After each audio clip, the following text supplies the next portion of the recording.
My name's Sydney Cheek, and I'm a junior here at UNCG. I'm a social work major with a minor in human development and family studies, and I'm taking this class because not only was it recommended for the social work major, but I also have an interest in the peace and conflicts minor. So here I am to try it out and see how it is for me. So I define violence as something that is not only intentional but also unintentional.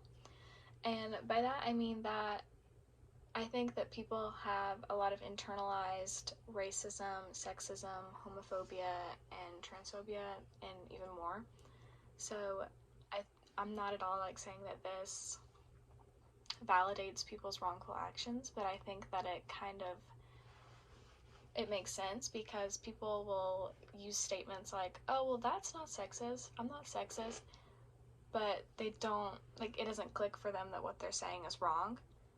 And that can lead to arguments and disagreements simply because they just don't think that what they're doing is wrong, if that makes sense. And I feel like this happens a lot of times in places of comfort. So you're home with your family and in the workplace and even like in groups of friends. So, and then obviously violence happens in more obvious places such as like war. And I also think that it can be physical, mental, and psychological. So I know for me, when I hear the word violence, I automatically think of physical violence, like domestic abuse or that kind of thing.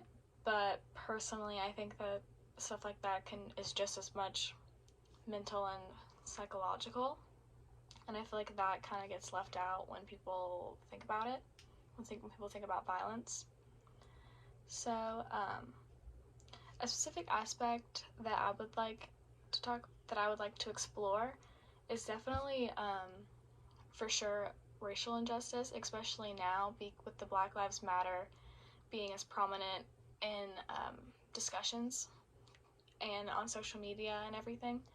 I feel like it's important for everyone to educate themselves and learn and listen, especially, rather than just going based off what either your parents are saying or what you've been told forever. I think that's where a lot of disagreements come from, is just from simply not taking the time to educate yourself. And I also think it'd be really interesting to look into family relationships, whether that be both with kids and without. So just spouses or parent and child relations. That's personally something that I am wanting to study with the social work major. So I would like to look more into that and like how it would be discussed in this class. And I also think it would be interesting to look into our relationships with other countries, because I feel like that doesn't really get talked about a lot, or at least enough. And lastly, I think that some causes of violence, a big thing I think is ignorance, because like I said before, people aren't taking the time to educate themselves on topics they don't necessarily know a lot about or understand. So like I know personally with like my family, I feel like I'm the one pointing out like certain topics. I feel like they just go based on what they've been told from like my grandparents and then my parents, and then they try to tell me the same things. So I feel like people not taking the time to learn and listen, like I said before, is like a lot of the reasons we have violence. And then another big one I think is the inability to empathize with others and understand that people are in different situations than you, especially I have privilege to like ignore a lot of things that go on, and I think acknowledging that privilege and taking the time to learn and listen, like I said.